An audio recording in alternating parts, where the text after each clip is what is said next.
Très bien. Donc, nous allons engager cette table ronde conclusive dont l'intitulé est La santé à l'épreuve, donc perspective et enjeux pour bien nous situer dans cette dimension à la fois de bilan et de perspective qui ont pu être ouvertes par ce congrès.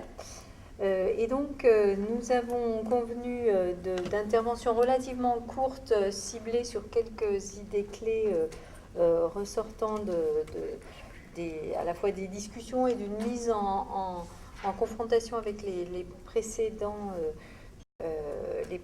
congrès ACFAS qui avaient été menés sur cette thématique, notamment par la première intervenante, donc Régine Bercot, de l'Université Paris 8 du CRESPA, donc qui va engager cette table ronde.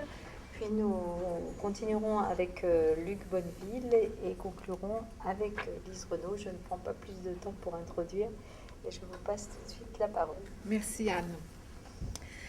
Donc je vais essayer en quelques mots de dire deux choses essentiellement. Quel a été le champ de nos préoccupations ici, mais aussi en 2009, parce qu'il me semble qu'il y a une continuité dans les deux colloques que nous avons faits.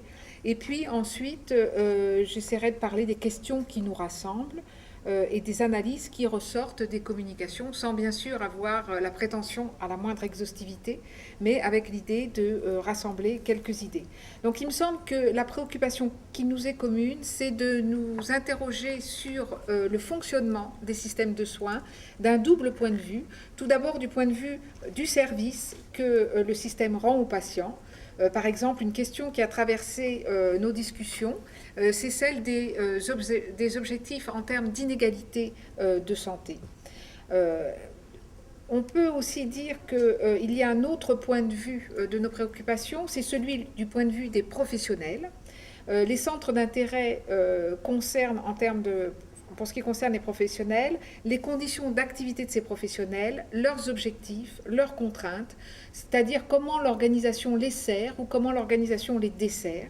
Et puis, autre question, dans quelle mesure les évolutions des politiques de l'organisation ont-elles un poids sur les modalités de la coopération entre les professionnels et sur leur efficience?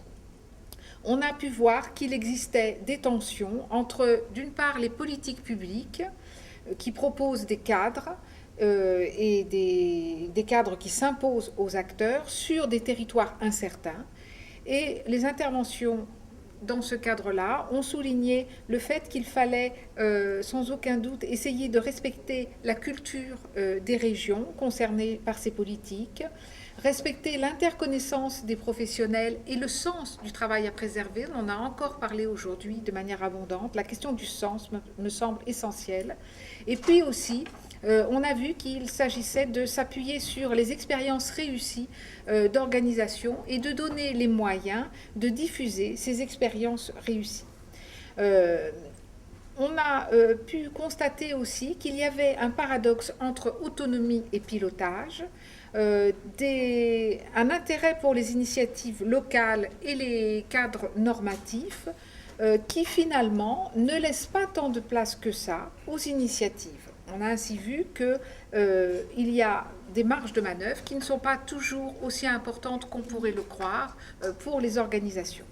On a aussi beaucoup parlé de la temporalité du changement, mais aussi de la temporalité du soin, sachant qu'on est dans une intensification, quand même, on peut dire, du travail, et que l'idée, c'est quand même pour les acteurs d'arriver à ménager du temps pour leur intervention et pour faire ce qu'ils pensent juste de faire. Voilà. Concernant les acteurs, je pense que nous sommes à la fois intéressés aux professionnels, aux usagers, mais aussi aux associations. Et donc, on a essayé de couvrir l'ensemble du spectre, même si on peut constater que cette année, les interventions concernent majoritairement les professionnels. On a vu quand même que les associations n'étaient pas absentes, notamment aujourd'hui. Alors, je vais pointer quelques questions qui ont été traitées et qui me semblent intéressantes. Première question, celle de la formalisation. Formalisation qui concerne tout d'abord l'information et l'activité. on a pu constater que la formalisation se développe toujours plus concernant l'information et qu'elle concerne le contenu, par exemple le dossier du patient, le contenu des évaluations pour les réseaux, mais aussi cette formalisation concerne la manière de partager l'information et de la faire circuler. Il existe des normes nombreuses et prescriptives sur la manière de produire les informations et les échanger. Ainsi, différentes contributions ont souligné le fait que les normes concernant les pratiques deviennent beaucoup plus strictes. Cette formalisation est équipée par des outils et elle agit en contraignant ou bien en recadrant l'activité. Cependant, et c'est, on va dire, une vision un peu dialectique, les acteurs ne restent pas passifs et transforment aussi les outils en se les appropriant. Ils les imbriquent avec d'autres outils, ils les ajustent, ils les transforment et on a vu avec le dossier du patient qu'ils écrivaient, par exemple, à la marge des outils et qu'ils en faisaient autre chose que ce qui était prévu. Alors, la formalisation, on a vu, concerne l'information, mais pas uniquement l'information, elle est aussi présente dans les modalités de la coopération et elle formalise beaucoup cette coopération et ses modalités. Alors, première idée très présente dans les communications, ces différentes formalisations ne se situent pas à côté du travail, elles ne lui sont pas étrangères. Ça, je crois que c'est important. Ainsi, les protocoles de décision peuvent être une aide, comme cela est visible quand on a eu des études sur les professionnels qui vont s'appuyer sur ces règles pour faire un diagnostic ou pour prendre de la décision. Deuxième idée concernant cette formalisation, qui vient nuancer le fait que les formalisations seraient systématiquement une aide. L'idée, il ressort de la presque totalité des communications, que les formalisations imposées ont des effets très pervers et plutôt que de faciliter l'activité, parfois elles viennent la perturber. Et je crois que ça, il y a une sorte de consensus sur cette question-là. Alors la perturbation, elle concerne l'activité elle-même, c'est-à-dire que les impositions perturbent l'activité car elles n'épousent pas les besoins de l'activité de travail. Mais aussi, elles peuvent contrarier les choix des professionnels ou leurs besoins. Ces impositions ont également un effet non négligeable sur le lien social, puisqu'on a vu qu'elles participaient parfois d'une dilution des valeurs et du sens que les acteurs donnent à leur coopération. On peut donc s'interroger sur le caractère contre-productif d'une formalisation qui est extrême. Alors, outre la question de la formalisation, nous avons abordé un deuxième point, qui est la question du travail collectif. Quels sont les professionnels qui ont tendance à décider dans le travail collectif? Donc, je ne m'étendrai pas beaucoup sur cette question, mais simplement, je dirais qu'on a vu que le médecin ou le professionnel qui est proche du patient se sert, entre guillemets, ou s'appuie, on va dire plus exactement, sur la relation au patient pour avoir une plus grande légitimité sur son argumentation et que le patient, là, est un élément important de la prise de décision. Le professionnel aussi qui a un rapport au patient peut avoir un effet sur la décision du patient. Et donc cette interaction est excessivement importante pour savoir quelle décision finale va être prise. Vous avez tous souligné que les professionnels ont à cœur le travail de soins, qu'ils le prennent vraiment, enfin ça fait partie vraiment, c'est au centre du sens qu'ils donnent à leur activité. Et par exemple, concernant les infirmières dont on a beaucoup parlé, je parle des infirmières parce que c'est souvent un métier féminin, il est important de souligner qu'ils accordent une place à la subjectivité du patient et que les protocoles d'information ne leur permettent pas toujours d'activer une relation subjective avec les patients. Leur charge de travail les conduit à privilégier une dimension technique. Dans la dimension technique, bien sûr, il y a la dimension médicale, mais il y a aussi toute une dimension qui est celle de renseigner des logiciels, de faire du reporting d'activité. Et donc, d'une certaine manière, ceci se fait au détriment d'une relation avec les patients. Alors, une contribution a mis en évidence le fait que si on redonnait un peu plus de place à l'émotion dans nos organisations, eh bien peut-être on pourrait réintroduire cette question de la subjectivité et de la relation entre le patient et les professionnels. Troisième point, comment pense-t-on la rationalisation ? Je voudrais insister sur le fait que la santé, le soin, la manière dont on considère les systèmes de santé s'appuie sur l'idée qu'il y existe une rationalisation du soin et que cette rationalisation du soin, elle peut être pensée à l'extérieur des acteurs qui font le soin. Par exemple, quand on pense le soin, eh bien, on évacue souvent l'idée que le soin est en fait construit dans l'interaction et que c'est une coproduction entre le professionnel et le patient. Le patient, certes, est sujet du soin, mais il est aussi acteur du soin. Et je pense que cette question-là est éminemment importante et souvent évacuée par les politiques. Dans une vision prospective, enfin, et pour conclure, on peut s'interroger sur la place des différentes organisations de santé, les unes par rapport aux autres. Donc on a eu plusieurs exposés qui ont tourné soit autour des associations, soit autour de l'hôpital, soit autour des réseaux de santé. On a pu, grâce à un exposé général, comprendre comment elles s'articulaient dans leur place dans le système d'ensemble. Cela met l'accent sur le fait qu'il serait utile de continuer et de prolonger pour savoir comment ces différentes organisations coopèrent entre elles. Donc là, c'est la question de la coopération entre organisations et de la synergie entre organisations, mais qui passe, bien sûr, par une coopération entre les acteurs. Je vous remercie. Merci beaucoup.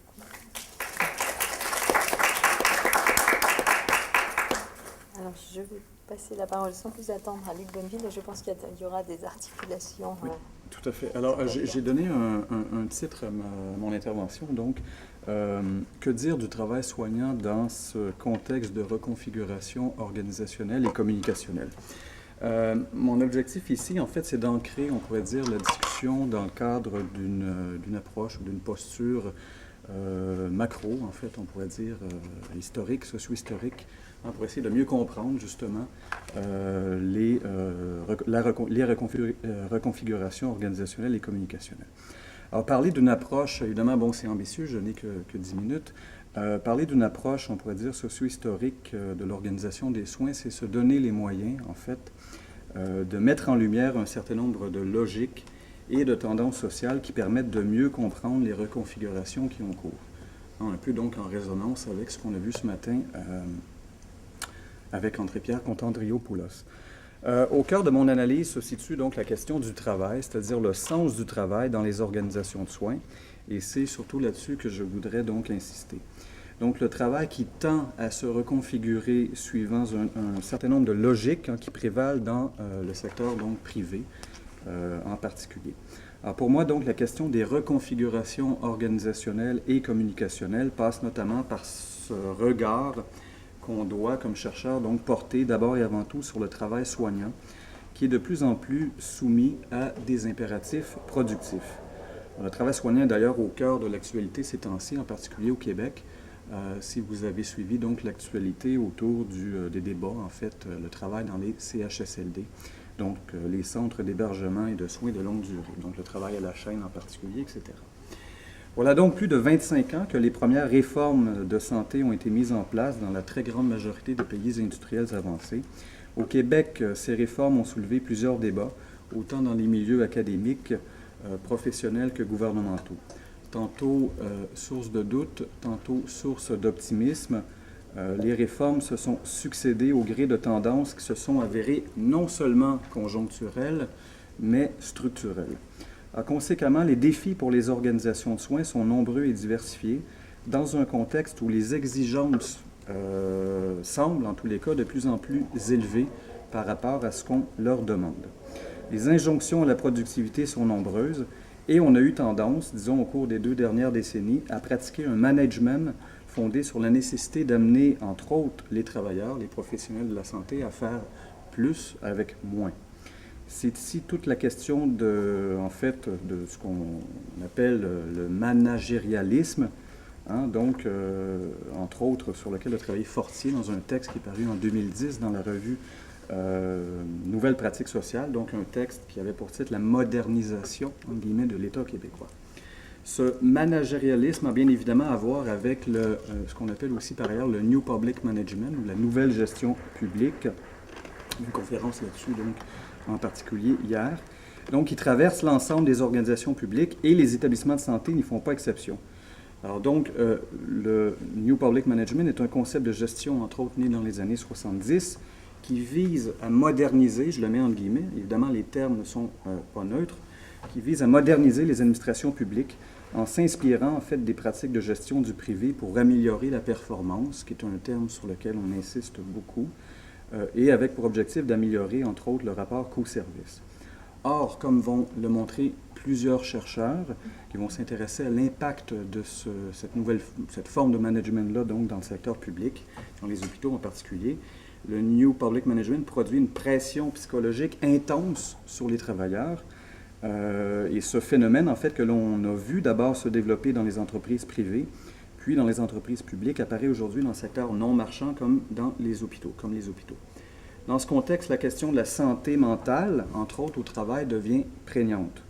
La multiplication, et on le voit statistiquement, la multiplication des symptômes dépressifs, le sentiment généralisé de harcèlement, l'hyperactivité, l'épuisement professionnel, qui sont en augmentation, etc., sont autant de symptômes de malaise profond. Il y a toute une littérature, d'ailleurs, de plus en plus, qui porte sur ce malaise, donc, cette souffrance au travail en particulier, chez les soignants. Alors, plusieurs rapports officiels, donc, qui émanent de diverses organisations, entre autres au Canada, ont fait état des problèmes de santé que vivent les professionnels, donc, sur le terrain. On parle très souvent, d'ailleurs, que ce soit dans les médias ou dans les débats publics, du stress chronique en milieu de travail comme conséquence de la pénibilité du travail. Dans un rapport, en fait, qui est paru, qui a été publié par Statistique Canada et l'ICIS, donc au Canada, l'enquête nationale sur le travail et la santé du personnel infirmier, on a mis en évidence que ce sont la lourde charge de travail, donc les longues heures de travail en particulier, et les relations souvent médiocres entre collègues qui ont pour effet d'accentuer ce malaise dont on parle. En parallèle, on voit se développer dans l'organisation du travail un engouement de plus en plus important pour ce qu'on appelle le toyotisme, donc la méthode Toyota.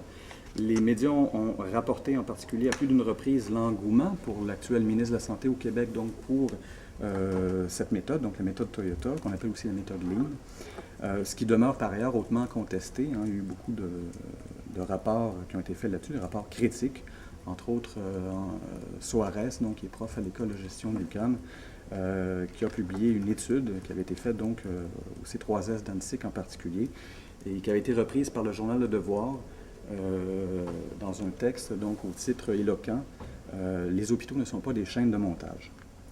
Bref, c'est souvent ce productivisme à la base de toute forme de gestion des organisations, caractérisé entre autres par le culte de l'urgence, la valorisation à outrance de la vitesse d'exécution, la réactivité excessive, le multitâche, etc., qui sont mises au banc des accusés quand on observe l'ampleur des problèmes qui se posent dans cette nouvelle reconfiguration organisationnelle des soins.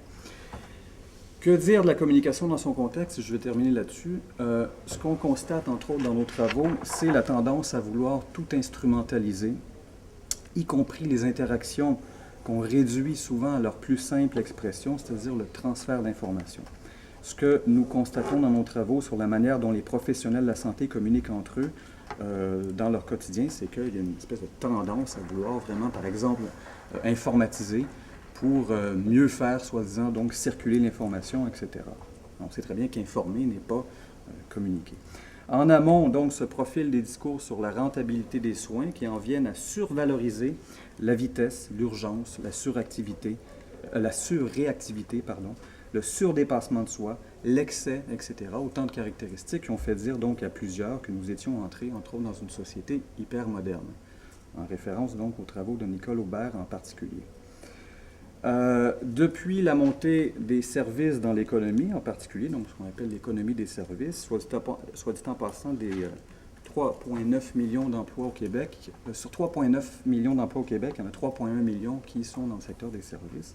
Donc on est vraiment, on pourrait dire, dans une société ou une économie des services en tous les cas.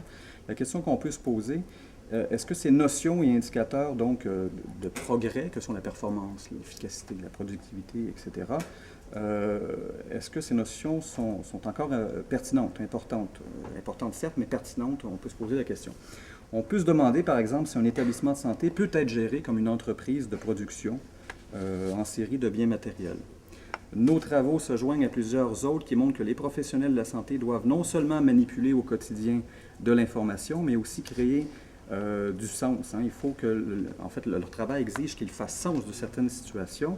On pense au médecin qui tente de comprendre les plaintes de son patient, à l'infirmière qui se coordonne avec une collègue pour développer un programme de formation destiné aux patients souffrant de maladies chroniques, à des soignants de différentes disciplines, par exemple, qui, en réunion, doivent trouver une solution à un problème spécifique. Or, donc, en fait, les interactions en milieu de travail ne sont pas que le résultat d'échanges de mots, de paroles, d'informations, il y a plus. Cependant, et je termine là-dessus, il y a une tendance au sein des organisations à rationaliser le temps d'échange, à réduire les interactions, par exemple, en face-à-face entre professionnels, à restreindre les espaces de parole, ce qui produit, comme l'écrit par exemple le Bézouet, donc une extinction de la parole. Je vais m'arrêter ici, parce qu'il me reste plus. Merci beaucoup. Donc, nous allons conclure cette table ronde par la contribution de Lise Renaud, qui nous vient d'un autre univers que celui des organisations de santé, mais justement qui va nous apporter ce regard complémentaire. D'une part, je veux remercier beaucoup Consuelo Vasquez parce que je dirige un groupe de recherche qui, au départ, était sur les médias et la santé. Et depuis 1 an, on nous a demandé d'élargir et on est devenu un centre de recherche sur la communication dans lequel on a intégré la dimension communication organisationnelle. Et ma consoeur Consuelo me dit, bien, viens et pour nous assurer que tu restes 2 jours, on va te demander de conclure. Alors, je veux juste vous dire que moi, pendant 2 jours, j'ai vraiment très apprécié. J'ai un champ complètement nouveau et j'ai appris beaucoup. Mais j'ai appris beaucoup au niveau macro, méso, comment vous interpellez tout ça. J'ai trouvé ça très intéressant. Les émotions, ça m'interpelle beaucoup, mais je voudrais surtout vous amener à un autre niveau qui est peut-être pas, qui est assez différent, mais j'aimerais ça vous parler d'un défi. Et je me dis, je ne suis pas certaine que les Français réalisent la chance que vous avez et je voudrais vous parler d'un défi méthodologique qui m'a interpellée tout au long de ces 2 journées-là. Ce que je veux dire par un défi méthodologique, il y a plusieurs d'entre vous qui faites, vous nous avez parlé des analyses, du discours, des comptes rendus, des entrevues. Bon, ça va, c'est des choses auxquelles je suis habituée, mais je trouvais que l'accessibilité au terrain, de faire de l'observation participante, je ne sais pas si vous comprenez votre chance, parce que pour moi, ça pose un problème éthique. Quand quelqu'un me dit, bien moi, j'ai assisté au bloc opératoire pendant 1 an, j'ai siégé sur des conseils d'administration pendant 1 an, je suis dans une consultation, je me disais, c'est extraordinaire. Et en termes de défis méthodologiques, juste avoir accès au terrain, j'aimerais ça qu'on fasse presque un autre colloque sur tous vos défis méthodologiques parce que je me disais, avoir accès à ces terrains-là, bon, les gens me disaient, c'est par hasard, c'est arrivé comme ça, mais comment on construit pour avoir cet accès-là, c'est j'imagine, assez difficile. Puis même Consuelo me disait, je vais siéger sur un conseil au niveau de la Société canadienne de cancer. C'est parce que ça fait 10 ans que je suis bénévole et donc on me connaît. Alors je me dis, bon, mais comme jeune chercheur, on ne peut pas s'introduire comme ça sur un terrain si on n'y est pas introduit. Et que, ça, c'est la première chose, l'accès au terrain. La deuxième chose que je me disais, c'était sur la durée. Moi, on m'interpelle beaucoup en me disant, est-ce que tu voudrais faire des focus group, rencontrer des gens? Ça va, bon, j'ai la difficulté de recruter, mais une fois que j'ai les gens, bon, je passe mon questionnaire, je les rencontre et c'est fini. Et là, je me disais, mais eux, il faut une observation sur un long terme. Et ça veut donc dire qu'il doit y avoir une implication personnelle dans ce long terme-là, où on doit être... J'ai aucune idée, mais je me disais, mais ils doivent être confrontés aussi à se faire dire... Bien, tu ne parles pas, tu parles, tu réagis avec ces gens-là, tu ne te sens pas nécessairement désiré, tu te sens désiré. Et je me disais, sur la durée, un long terme, de faire de la recherche d'observation participative, elle doit être assez difficile et j'aimerais bien vous entendre parler davantage là-dessus. La troisième, je me disais, mais c'est sûr aussi, je me disais, mais ça veut dire qu'ils ont des grilles d'observation. Et en cours de route, on modifie ce qu'on est en train d'observer, puis on doit, au fur et à mesure, générer des nouvelles données, regarder autre chose.